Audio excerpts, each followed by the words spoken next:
Here's another example. Is x minus 1 a factor of 2x cubed plus 5x squared minus 7x? So we say x into 2x cubed. So how many x's go into 2x cubed? Well, x squared goes into x times x is x cubed, so we'd have to have 2x squared, and then when we multiply 2x squared times x, that gives us 2x cubed. Then we say x squared, 2x squared times minus 1. So that gives us minus 2x squared. And then we take this line from that line, and that gives us 0. And then 5x squared minus 2x squared gives us plus 7x squared.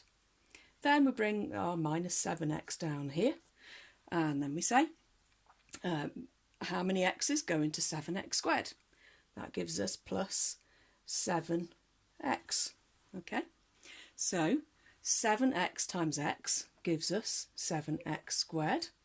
And 7x times minus 1 gives us minus 7x. And when we take that line from that line, we get 0 plus 0. So yes, it is a factor of 2x squared plus 5x 2x cubed plus 5x squared minus 7x. Now here's the thing, why does it work? Why do we only divide the x into this first term? Why aren't we saying x minus 1 into 2x squared, etc.? What works about this? It clearly does work, because if we were to put x equals 1 into this equation, we'd get 0. Why? So let me show you.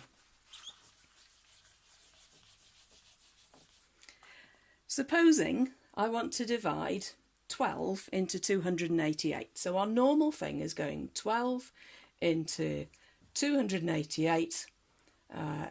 Here's our normal, what am I doing? 12 into 288. Well, we know that 12 into 288 goes 12 into 28, goes 2 with 4 left over, and 12 into 48 goes 4. That's the short way. But do you remember the long multiplication way?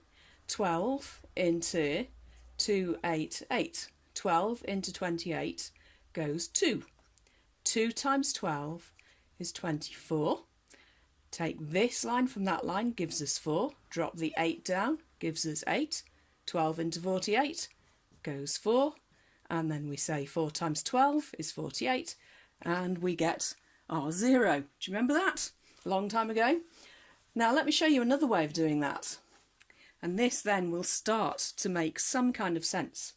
I'm going to do exactly the same thing, but I'm going to split up the number 12 into 10 plus 2 and the number 288 into 200 plus 80 plus 8.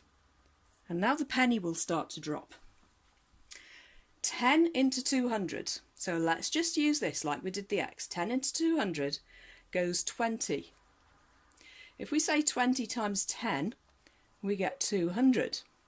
If we say 20 times 2, we get 80. Okay, so, sorry, we don't. We get 40.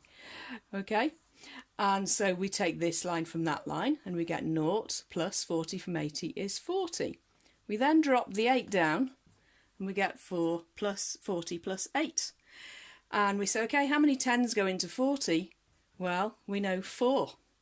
Then we say 4 times 10 is 40. 4 times 2 is 8. And we take that line from that line, we get 0. And then, of course, when we add these together, we get 24, which, of course, is our answer. Do you see what I've done there? I've split up the numbers in the same kind of way that you see the x squared and x cubed all split up into their respective numbers, because we don't know what x cubed is and what x squared is, so they have to be split up. But I've shown here that it works with numbers. We can do exactly the same thing. We don't normally do that because it's a bit kind of long and tedious, but it's the same thing. So go away, have a think about that and play a little bit with maths, because this is the fun of maths, figuring out what works and why it does.